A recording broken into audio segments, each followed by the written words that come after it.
Bonjour à toutes et tous. Alors aujourd'hui on va parler du forçage des endives. Comment à partir des racines que voici, nous allons pouvoir obtenir des endives. Moi j'aime bien travailler avec les bastes comme ça, les anciennes poubelles que j'ai remplies de terreau. Vous pouvez faire un mélange de terreau, de terre.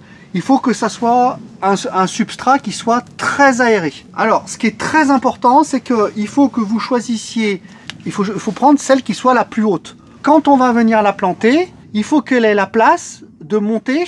Or, une endive peut facilement monter ici. J'ai différentes tailles, j'en ai des plus petites. Parce que ça va me permettre, quand je vais positionner en fait les grosses, de venir intercaler des plus petites entre. Que je vais venir garnir quasiment sans espace, tout cet espace. Je vous invite à percer, à faire des trous tout simplement à la perceuse, à l'arrière, pour que l'eau puisse s'écouler. Prévoyez quand même suffisamment de profondeur de terre, parce que vous allez avoir un phénomène de tassement, que ça soit ni trop haut, ni trop bas.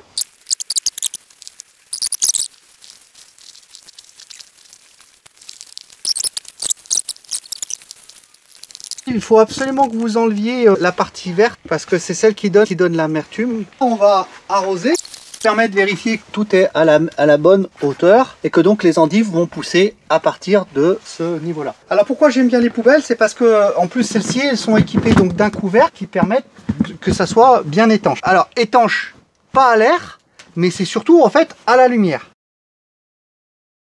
Voilà, donc j'ai pris un morceau de papier que je vais mettre par-dessus. C'est suffisamment léger pour que les endives puissent pousser. Les premiers jours, n'hésitez pas à venir arroser, vérifier que le substrat soit bien humidifié.